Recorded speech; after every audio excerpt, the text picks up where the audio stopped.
నమస్తే రేందేవి, welcome to story board. అయోధ్యలో రామాలయంలో విరాళాల స్కామ్, ఆలయాల నిర్వహణ తీరు ఎలా ఉండకూడదో మరోసారి చాటి చెప్పింది. ఈ సందర్భంగా దేశంలో ఆలయాల నిర్వహణకు దిక్సూచిగా నిలిచే తిరుమల అందరికీ గుర్తుకు రావడంలో ఆశ్చర్యమేమీ లేదు. సుదీర్ఘకాలంగా తిరుమల ఆలయ నిర్వహణలో అవినీతికి తావు లేకుండా టీటీడీ సమర్థంగా కాచుకుంటోంది. కానీ అయోధ్యలో మాత్రం అందుకు భిన్నంగా రామాలయంలో దర్శనాలు మొదలైన ఏడాదికే అవినీతి బాగోతం బట్టబయలై ట్రస్టే దోపిడీదారుగా తేలడం చూసి దేశ ప్రజలంతా అవాక్కవుతున్నారు. ఇప్పటికైనా టీటీడీ సూచనలు సలహాలతో సమర్థ నిర్వహణ వ్యవస్థను అయోధ్యలో ఏర్పాటు చేయకపోతే మరిన్ని అనర్థాలకు తావిచ్చినట్టవుతుంది. కోట్లాది మంది భక్తులు రాముడి ఆలయ నిర్మాణం కోసం, తర్వాత ఆలయ నిర్వహణ కోసం లెక్కకు మిక్కిలిగా విరాళాలిచ్చారు. వీటిని ట్రస్టు జాగ్రత్త చేస్తుందని బలంగా నమ్మారు. కానీ ఈ కోట్ల మందికి ట్రస్టు నమ్మక ద్రోహం చేసింది. రాముడితో పెనవేసుకుపోయిన భక్తుల విశ్వాసాలను, భావోద్వేగాలను దారుణంగా అవహేళన చేస్తుంది. అయోధ్యలోని ప్రతిష్టాత్మక రామమందిర నిర్మాణ విరాళాల సేకరణలో భారీ ఎత్తున అవినీతి, అక్రమాలు చోటు చేసుకున్నాయనే ఆరోపణలు దేశవ్యాప్తంగా తీవ్ర దుమారం రేపుతున్నాయి. ప్రపంచవ్యాప్తంగా ఉన్న కోట్లాది మంది రామభక్తులు ఎంతో నమ్మకంతో సమర్పించిన కానుకలు, విరాళాలు దుర్వినియోగం అయ్యాయనే వార్తలు భక్తులను తీవ్ర ఆందోళనకి గురిచేస్తున్నాయి. ఈ వివాదంపై సమాజ్వాదీ పార్టీ అధినేత అఖిలేష్ యాదవ్ కేంద్ర రాష్ట్ర ప్రభుత్వాలకు లేఖ రాయడంతో ఈ వ్యవహారం వెలుగులోకొచ్చింది. ఆలయానికి భక్తులు సమర్పిస్తున్న బంగారం, నగదు, ఇతర విలువైన కానుకలకు సరైన రికార్డ్స్ కానీ, రసీదులు కానీ నిర్వహించడం లేదనే ఆరోపణల్లో నిజం లేకపోలేదని సిట్ విచారణలోనూ తేలింది. తిరుమల వంటి ప్రముఖ క్షేత్రాల్లో ప్రతిరోజు పారదర్శకంగా ఆడిటింగ్ జరుగుతుందని, కానీ అయోధ్య ట్రస్ట్లో అటువంటి యంత్రాంగం లేకపోవటమే ఈ అవినీతికి కారణమని విమర్శలు వ్యక్తమవుతున్నాయి. మరోవైపు అధికార పక్షానికి చెందిన ఒక మాజీ ఎంపీ కూడా ఈ నిధుల దుర్వినియోగంపై సంచలన వ్యాఖ్యలు చేయటం రాజకీయంగా వేడిని పెంచింది. ట్రస్ట్లో లూజ్ మెకానిజం ఉండటం వల్లే నిధులు పక్కదారి పట్టే అవకాశం ఉందని, ఇందులో చాలా పెద్ద తలకాయల ప్రమేయం కూడా ఉందంటూ వచ్చిన ఆరోపణలు మరింతగా అగ్గిరాజేస్తున్నాయి. 500 సంవత్సరాలు రామ్ మందిర్ కట్టాలనుకున్నది 2024లో కట్టారు. ప్రధానమంత్రి గారు వెళ్ళి ఇనాగ్రేట్ చేశారు.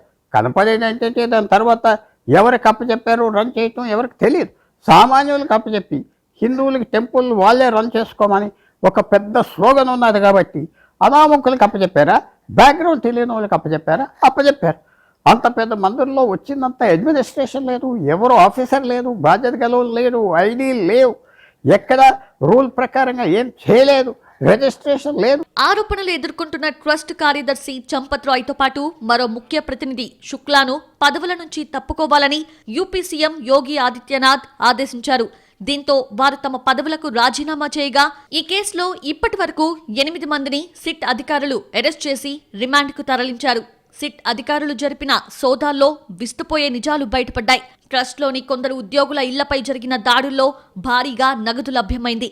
గతంలో అద్దె ఇళ్లలో నివసించిన సాధారణ ఉద్యోగులు సైతం ట్రస్ట్ కార్యక్రమాల్లో చేరిన అతి తక్కువ కాలంలోనే కోట్ల రూపాయల విలువైన బంగ్లాలు, భారీ ఆస్తులను ఎలా సంపాదించారనే కోణంలో అధికారులు ముమ్మరంగా దర్యాప్తు చేస్తున్నారు. ఇది కేవలం ఉత్తరప్రదేశ్కి సంబంధించిన అంశం కాదు, ప్రపంచవ్యాప్తంగా ఉన్న రామ భక్తుల మనోభావాలకు సంబంధించిన విషయం. భక్తుల నమ్మకాన్ని బొమ్మ చేయకుండా నిధులపై స్పష్టత ఇవ్వాలనే డిమాండ్స్ వస్తున్నాయి. మతాన్ని రాజకీయాల కోసం వాడుకుంటూ అవినీతికి పాల్పడుతున్నారని విపక్షాలు తీవ్ర స్థాయిలో ధ్వజమెత్తుతున్నాయి. అయితే తామెలాంటి విమర్శలకు వెనకాడబోమని, దర్యాప్తులో నిజానిజాలు తేలే వరకు నిందితులు జైల్లోనే ఉంటారని ముఖ్యమంత్రి యోగి ఆదిత్యనాథ్ స్పష్టం చేశారు. భక్తుల కష్టార్జితమైన ప్రతి రూపాయికి పూర్తి జవాబుదారీతనం ఉండాలని, ట్రస్ట్ ప్రారంభమైన తొలి రోజు నుంచి ఇప్పటి వరకు వచ్చిన నిధులపై సమగ్ర పబ్లిక్ ఆడిటింగ్ నిర్వహించాలని ప్రజలు ముక్త కంఠంతో కోరుతున్నారు. భవిష్యత్తులో నూతన బోర్డు ఏర్పాటుతోనైనా పారదర్శకత వస్తుందా లేదా అనేది తేలాల్సి ఉంది. అయోధ్యలో రామ జన్మ భూమి కోసం భక్తులు ఎంత పెద్ద సంఖ్యలో విరాళాలు, ఆభరణాలు, బంగారం, వెండి ఇటుకలు సమర్పించారో లెక్క తెలీదు. అక్షింతల పంపిణీ పేరిట, రామ్ రామ్ గ్రామ్ అభియాన్ పేరిట నిర్వహించిన కార్యక్రమాలకు అనేక మంది భక్తులు తాదాత్మ్యంతో ప్రతిస్పందించారు. సీసీటీవీ కెమెరాస్లో కనీసం 70 సార్లు నగదు తీసుకెళ్తున్నట్లు, మూటలు మోసుకెళ్తున్నట్లు దృశ్యాలు బహిర్గతమయ్యాయి.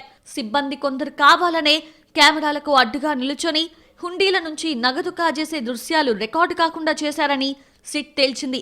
దోచుకున్న డబ్బుతో పెద్ద ఎత్తున భూములు కొనుగోలు చేశారన్న సమాచారం కూడా లభించింది. సిట్ అరెస్ట్ చేసిన వారిలో నోట్లు లెక్కపెట్టే కొందరు అధికారులు, చంపత్ రాయ్ వ్యక్తిగత డ్రైవర్ రమాశంకర్ యాదవ్ అలియాస్ టిన్ను యాదవ్ తదితరులున్నారు.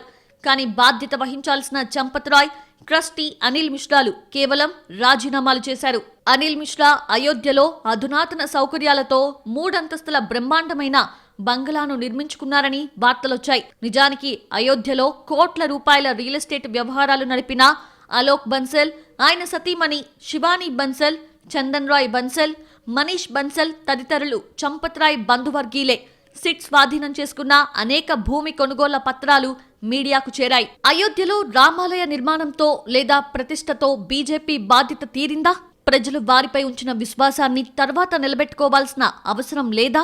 అసలు దేశంలో గొప్ప ముఖ్యమంత్రిగా, ఆదర్శ నేతగా, మోదీ తర్వాత అంతటి వాడుగా ప్రశంసించబడే యోగి ఆదిత్యనాథ్ తన రాష్ట్రంలో ప్రతిష్టాత్మకమైన అయోధ్య రాముడి సంపదను కాపాడడంలో పూర్తిగా విఫలమైనట్లే.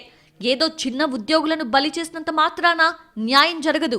ఈ విషయమై సిబిఐ విచారణ కోరాలి, లేదా సుప్రీంకోర్టు రిటైర్డ్ జడ్జితో న్యాయ విచారణ జరిపించాలి.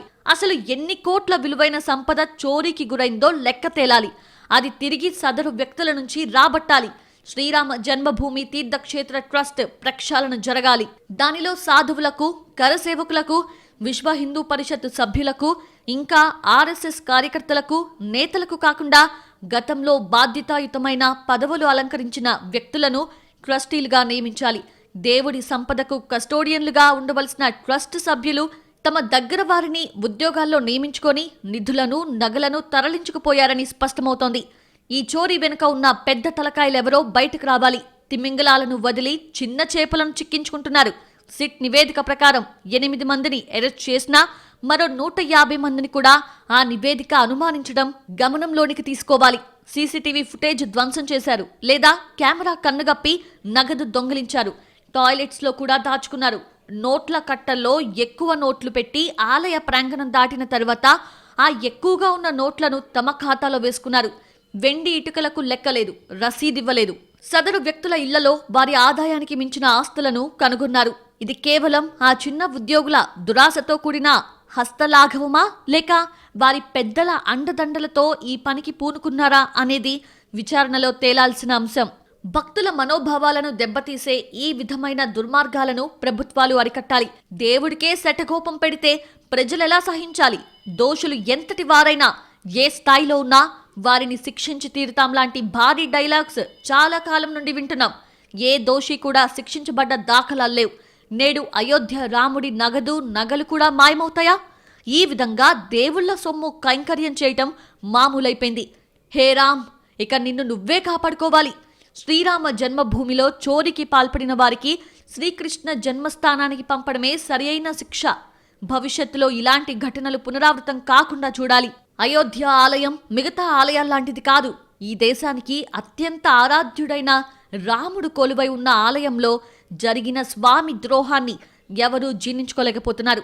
మర్యాద పురుషోత్తముడిగా మన్ననలు అందుకునే రాముడికే మర్యాద ఇవ్వకపోవటాన్ని తీవ్రంగా పరిగణించాల్సిందే.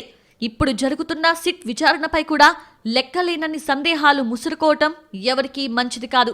రాముడి సొమ్ము దోచేసి 2 రాజీనామాలు చేసేస్తే అంతా సరైపోతుందా అనేది సామాన్య భక్తులు అడుగుతున్న ప్రశ్న. అంతిమంగా 100 ఏళ్ల కళ సాకారమైందన్న ఆనందం కొన్నాళ్లు కూడా నిలవలేదు. రాముడు తిరిగొచ్చాడంటూ దేశవ్యాప్తంగా జరిగిన సంబరాల గుర్తులు ఇంకా పూర్తిగా చెరిగిపోలేదు. అయోధ్య రామాలయానికి రోజూ పెరుగుతున్న భక్తుల తాకిడి చూసి పులకిస్తున్న మనసులు ఇంకా పూర్తిగా తేరుకోలేదు. ఇంతలోనే మహా అపచారం జరిగిపోయింది. భక్తులు ఎంతో భక్తి శ్రద్ధలతో సమర్పిస్తున్న విరాళాలు, కానుకలు మాయమయ్యాయన్న ఆరోపణలు అయోధ్యలో కలకలం రేపాయి. మొదట్లో ఇవి ఉట్టి ఆరోపణలే అని భావించిన వారు కూడా తర్వాత సర్కార్ సిట్ దర్యాప్తుకు ఆదేశించడంతో అలర్ట్ అయ్యారు. చివరకు సిట్ ప్రాథమిక విచారణలో అడుగడుగునా నిర్లక్ష్యం నిజమేనని బయటపడటం, సీసీటీవీ ఫుటేజ్లో మార్పులు అన్నీ కలిసి రామ భక్తుల మనోభావాల్ని తీవ్రస్థాయిలో దెబ్బతీశాయి. ఎంతో నమ్మకంతో రాముడి ఆలయానికి ఉపయోగపడతాయనే ఉద్దేశంతో ఇచ్చిన విరాళాలు కొందరు స్వార్థపరుల చేతిలోకి వెళ్లిపోయాయని, ఆలయ వ్యవహారాలు చూసే ట్రస్టే కంచే చేను మేసిన చందంగా వ్యవహరిస్తోందని తెలిసి భక్తులు నిర్ఘాంతపోతున్నారు. ఇందుకోసమేనా రామాలయం కట్టింది? ఈ బరితెగింపు చూడటానికేనా రాముణ్ణి కొలువు తీర్చింది అని కోట్ల మంది భక్తులు నిస్సహాయంగా ప్రశ్నిస్తున్నారు. ఏతావాత ఆలయానికొచ్చిన విరాళాలకు భద్రత కల్పించటంలో అలవిమాలిన నిర్లక్ష్యం అంతిమంగా రాముడి పరువు తీసిందనే చర్చ జరుగుతోంది. అయోధ్యలో రామాలయం అయితే కట్టారు కానీ దాని నిర్వహణ విషయంలో సరైన శ్రద్ధ తీసుకోలేదని ఇప్పుడు నిరూపితమైంది. మొదట్లో తిరుమల వచ్చి పరిశీలించి హడావుడి చేసిన ట్రస్టు సభ్యులు ఇక్కడి పద్ధతులు పాటిస్తామని గొప్పలు చెప్పారు. కానీ ఇప్పుడు అయోధ్యాలయ నిర్వహణ చూస్తే అసలు తిరుమలతో పోలికే లేదని తేలిపోయింది. అయోధ్య ఆలయంలో రామజన్మభూమి తీర్థక్షేత్ర ట్రస్ట్ అన్ని వ్యవహారాలను చూస్తోంది. ఈ నిధుల కైంకర్యం ఆరోపణల నేపథ్యంలో ట్రస్టు ప్రధాన కార్యదర్శి చంపత్ రాయ్, సభ్యుడు అనిల్ మిశ్రా రాజీనామా చేశారు. పథకం ప్రకారంగా పకడ్బందీగా ఈ విరాళాల చోరీ, నగల చోరీ జరిగింది. ఇప్పుడు అరెస్ట్ అయిన వారందరూ ట్రస్ట్ సభ్యుల సిఫార్సులతో ఉద్యోగంలో చేరిన వారేననే చర్చ ఇప్పటికే జరుగుతోంది. విరాళాల లెక్కింపు సమయంలో ఉద్యోగులను ప్రవేశించేటప్పుడు, తిరిగి వెళ్లేటప్పుడు తనిఖీలు చేయకపోవటం తీవ్ర నిర్లక్ష్యం. ఇప్పుడోసారి అయోధ్యలో ప్రాణ ప్రతిష్ఠ జరిగినప్పుడు దేశవ్యాప్తంగా వెల్లువెత్తిన హర్షాతిరేకాలను ఓసారి గుర్తు చేసుకుందాం. అప్పట్లో భక్తుల ఉత్సాహాన్ని గమనించిన ట్రస్ట్ కూడా అత్యంత బాధ్యతాయుతంగా, పారదర్శకంగా ఆలయ నిర్వహణ ఉంటుందని నమ్మబలికింది. అంతేకాదు భక్తులకు మరింత నమ్మకం కలిగించడానికి ఏకంగా తిరుమలొచ్చి టీటీడీని సంప్రదించి పెద్ద సంఖ్యలో వచ్చే భక్తులకు కల్పించాల్సిన ఏర్పాట్లు, విరాళాల భద్రత గురించి అడిగి తెలుసుకుంది. అంతేకాదు టీటీడీ సూచనలు అన్నీ తూచా తప్పకుండా పాటిస్తామని కూడా చెప్పింది. కానీ ఇప్పుడు విరాళాల స్కామ్ చూస్తే అసలు టీటీడీ స్థాయిలో కాదు కదా, కనీస స్థాయిలో కూడా జాగ్రత్తలు తీసుకోలేదని తేలిపోయింది. ఎందుకంటే దశాబ్దాలుగా టీటీడీ తిరుమల ఆలయాన్ని నిర్వహిస్తోన్న తీరు పద్ధతికి పెట్టింది పేరుగా ఉంది. ఇంతవరకు రాజకీయ ఆరోపణలే తప్ప ఎక్కడా విరాళాలు, నగలు, హుండీ కానుకల విషయంలో ఆర్థిక అవకతవకలు జరిగినట్టుగా బయటపడకపోవటం ఆలయ నిర్వహణలో టీటీడీ శ్రద్ధకు అద్దం పడుతోంది. నిజానికి తిరుమల దేశవ్యాప్తంగానే కాకుండా ప్రపంచవ్యాప్తంగా భక్తుల్ని ఆకర్షిస్తూ ఉంటుంది. తిరుమల ప్రపంచంలో బెస్ట్ పిలిగ్రిమ్ సెంటర్. ఇటీవలి కాలంలో తిరుమల మరింత అద్భుతంగా మారింది. పుణ్యక్షేత్రాలంటే అపరిశుభ్రంగా ఉంటాయి, కానీ తిరుమల అలా కాదు. చిన్న కాగితం ముక్క రోడ్డుపై కనిపించదు. చుట్టూ కొండలు, జలపాతాలు, ఆహ్లాదకరమైన వాతావరణంతో పాటు అక్కడ పరిశుభ్రత భక్తుల్లో మరింత భక్తిభావం పెంచుతుంది. ఈ విషయంలో టీటీడీని అభినందించాలి. కలియుగ వైకుంఠనాథుణ్ణి ఒక్కసారి దర్శించుకుంటే జీవితకాలం పుణ్యం వస్తుంది అన్నది భక్తుల నమ్మకం. కోర్కెలు తీర్చే కోనేటి రాయుడు కనుకనే రోజుకు 1,00,000కు పైగా భక్తులు స్వామివారి దర్శనం కోసం తిరుమలకు చేరుకుంటున్నారు. ఆపద సమయంలో తాము మొక్కుకున్న విధంగా ముడుపులు కట్టి గండం గట్టెక్కిన తర్వాత అదే ముడుపులు స్వామివారికి సమర్పిస్తారు. తమ తాహతకు తగ్గట్టుగా చిల్లర నాణేల నుంచి కోట్ల రూపాయల వరకు శ్రీవారి హుండీలో నగదు సమర్పిస్తారు భక్తులు. అయినా సరే ఎంత పెద్ద సంఖ్యలో భక్తులొచ్చినా, ఎన్ని కానుకలు, విరాళాలు సమర్పించినా ఎక్కడా తేడా రాకుండా అత్యంత పారదర్శకంగా వ్యవహరించటమే టీటీడీని ప్రత్యేకంగా నిలబెడుతోంది. ఆ మాటకొస్తే తిరుమల కేవలం పుణ్యక్షేత్రంగానే కాదు, ఆధ్యాత్మిక, పర్యాటక ప్రాంతంగా విరాజిల్లుతున్న క్షేత్రం. ఇక్కడి ప్రకృతి రమణీయత భక్తుల్ని విశేషంగా ఆకట్టుకుంటోందంటే అతిశయోక్తి కాదు. కొండపైకి వెళ్లడానికి, దిగడానికి ఘాట్ రోడ్ ప్రయాణమే ఒక అద్భుతమైన అనుభూతి. ఇక శ్రీవారి ఆలయంలో అణువణువులో అలౌకిక అనుభూతిని ఫీల్ అయ్యే అవకాశముంది. ఎన్నిసార్లు దర్శించినా తనివి తీరని ఆకర్షణ శ్రీవారి సొంతం. కోరిన కోర్కెలు తీర్చే దైవంగా, భక్తుల పాలిట కొంగు బంగారంగా పూజలందుకుంటున్నాడు వెంకన్న.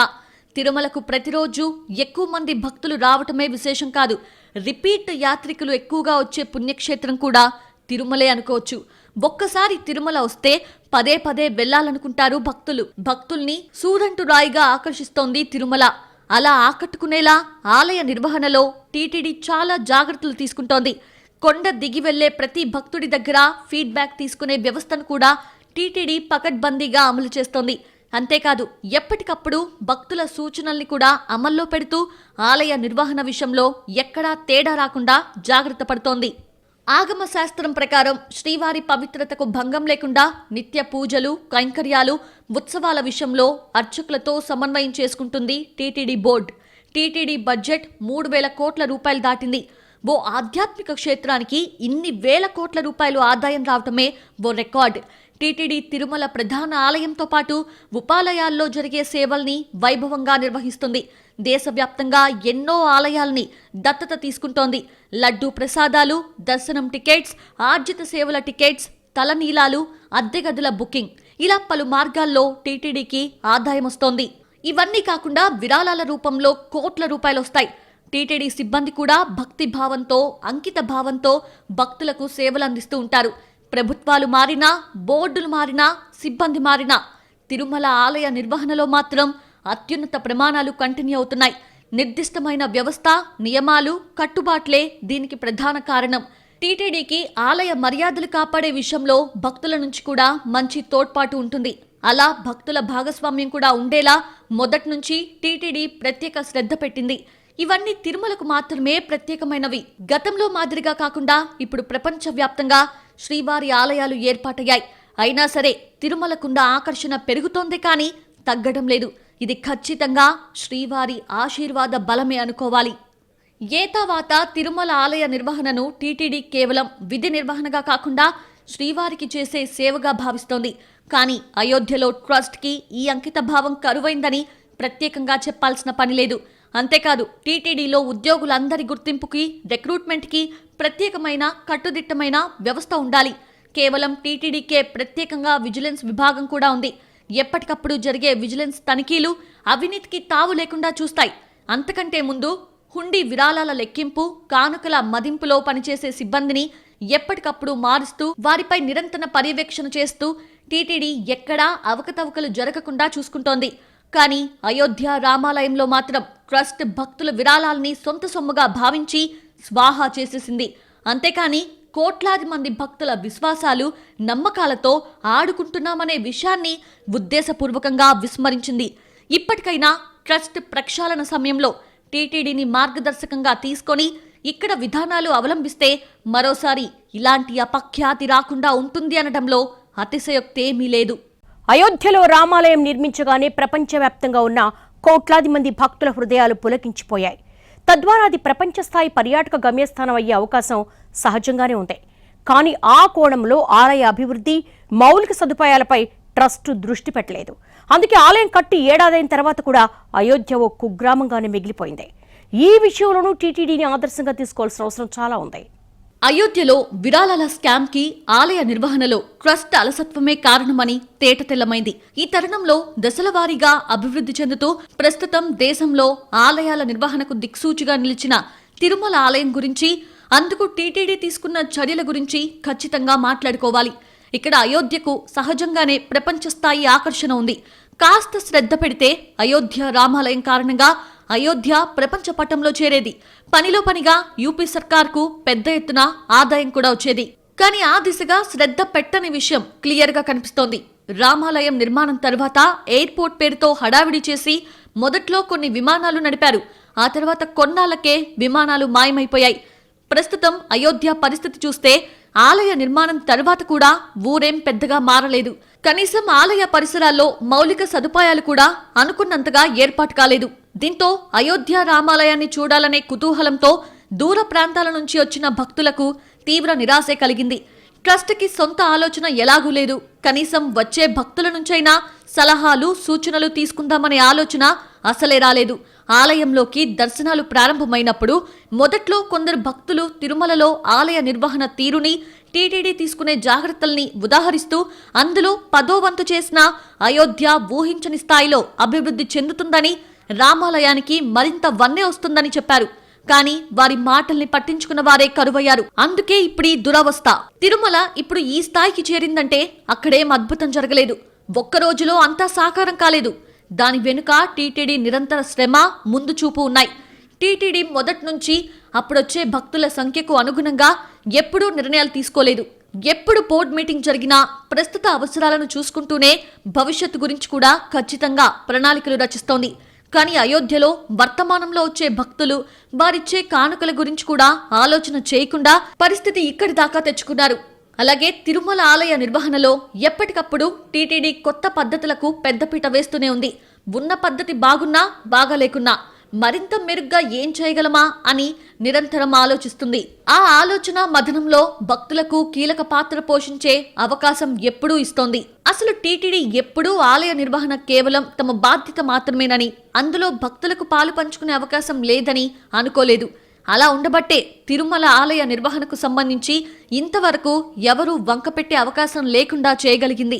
అలాగే వేల కోట్ల రూపాయల ఆస్తులు, విరాళాలు, విలువ ఇంతని లెక్కగట్టలేని శ్రీవారి నగల విషయం, ఇలా ఏ అంశం చూసుకున్నా ఎక్కడా తేడా రాకుండా కట్టుదిట్టంగా వ్యవస్థలు ఏర్పాటు చేసుకుంది. అలాగని వాటిపై పూర్తి బాధ్యత వదిలేకుండా ఎప్పటికప్పుడు పర్యవేక్షణ ఉండేలా చూసుకుంటోంది. మరీ ముఖ్యంగా భక్తులిచ్చే కానుకలు, విరాళాల విషయంలో 2-3 సార్లు పునఃపరిశీలన, మదింపు చేస్తూ రసీదులు కూడా ఎప్పటికప్పుడు సరిచూసుకుంటూ ఆర్థిక నిర్వహణ సరిగా లేదనే విమర్శలకు తావు లేకుండా వ్యవహరిస్తోంది. టీటీడీపై భక్తులకు ఎంతో నమ్మకముంది కాబట్టే ఇప్పటికీ ఆన్లైన్లోనూ పెద్ద మొత్తంలో విరాళాలు వస్తున్నాయి. చివరకు ఆ విధానంలోనూ తేడా రాకుండా చూసుకుంటున్న టీటీడీ హుండీ భద్రత, భక్తుల సొమ్ముకు రక్షణ వంటి విషయాల్లో తనకు సాటి లేదని ఎప్పటికప్పుడు నిరూపించుకుంటూనే ఉంది. ఇప్పుడు అయోధ్య సంగతి చూస్తే అక్కడ ట్రస్ట్ పూర్తిగా దోపిడీదారుగా మారిపోయిందనే విషయం స్పష్టమైపోయింది. అసలు విరాళాల దారి మళ్లింపుపైనే ఆశ్చర్యం వ్యక్తమవుతుంటే ఇంకా చిత్రంగా ఎఫ్ఐఆర్ నమోదుకు ముందే కొంత డబ్బు రికవరీ కావటం, ఆ విషయం కూడా రహస్యంగా ఉంచటం మరిన్ని కొత్త అనుమానాలకు తావిస్తోంది. ఈ పరిణామాలన్నీ చూస్తుంటే ట్రస్ట్ కనీస బాధ్యత లేకుండా వ్యవహరించడమే కాదు, దేవుడి సొమ్మంటే లెక్క లేకుండా ఉందని తెలిసిపోతోంది. ఇప్పుడు అయోధ్య ఆలయ నిర్వహణ విషయంలో పూర్తిస్థాయి ప్రక్షాళన చేస్తే మొదట టీటీడీ విధానాల్ని యథాతథంగా అమలు చేయాలి. అప్పుడు వ్యవస్థ ఓ కొలిక్కొస్తుంది. కొన్నాళ్లకు భక్తులకు కూడా అయోధ్య ఆలయానికి ఇచ్చిన విరాళాలు భద్రంగానే ఉన్నాయనే నమ్మకం వస్తుంది. ఆ తర్వాత అయోధ్య ప్రస్తుత, భవిష్యత్ అవసరాలను దృష్టిలో పెట్టుకొని సొంత ప్లాన్ రూపొందించుకోవాలి. అక్కడ కూడా టీటీడీ సలహాలు తీసుకోవాలి. అంతిమంగా అయోధ్యలో రామాలయ ప్రతిష్టను తిరిగి తేవడమే లక్ష్యంగా కార్యాచరణ ఉండాలి. అడుగడుగునా రాముడి నైతిక నిష్టను గుర్తు తెచ్చుకొని అంతే అంకిత భావంతో పనిచేసే విధంగా సిబ్బందిని తీర్చిదిద్దాలి. అందుకోసం కూడా సిబ్బందికి టీటీడీ ఇచ్చే ప్రత్యేక శిక్షణ నమూనాను పరిశీలించవచ్చు. ఇప్పటికైనా మించిపోయిందేమీ లేదు. అయోధ్యలో రామాలయ నిర్వహణను పునఃనిర్వచించాలి. మొదట ట్రస్ట్ని ఈ బాధ్యతల నుంచి తప్పించి దాని స్థానంలో ఓ బాధ్యతాయుతమైన టీటీడీ తరహా బోర్డుని ఏర్పాటు చేయాలి. ఏతావాత మరోసారి ఆర్థిక అవకతవకలకు అవకాశం లేకుండా పకడ్బందీ చర్యలు తీసుకోవాలి. ఒక్కసారి ఈ మరకలన్నీ చెరిగిపోయి అయోధ్య ఆలయ నిర్వహణ ఓ స్థాయికి చేరుకుంటే ఆ తర్వాత అయోధ్య ఆలయాన్ని కూడా దేశంలో అన్ని ఆలయాలకు నమూనాగా నిలిచే విధంగా తీర్చిదిద్దటం తేలికవుతుంది. అందుకే అయోధ్యలో రామాలయం నిర్వహణ ఓ కొలిక్కొచ్చే వరకు టీటీడీ నుంచి పూర్తి సహాయ సహకారాలు తీసుకోవడం ప్రస్తుత స్థితిలో అత్యవసరంగా కనిపిస్తోంది. మొత్తం మీద అయోధ్య రామాలయంలో జరుగుతున్నటువంటి స్కామ్ను సాధారణ వినతిగా చూసే పరిస్థితి లేదు. కోట్లాది మందిలో భక్తుల నమ్మకాన్ని తుంచేసిన ట్రస్ట్ను పూర్తి స్థాయిలో ప్రక్షాళన చేయాలి. అలాగే తక్షణమే టీటీడీ సూచనలు, సలహాలు తీసుకుని రామాలయంలో ఇకనైనా బాధ్యతాయుతమైన వ్యవస్థను ఏర్పాటు చేయాలి. ఇది వాళ్ళ స్టోరీ బోర్డ్. నమస్తే.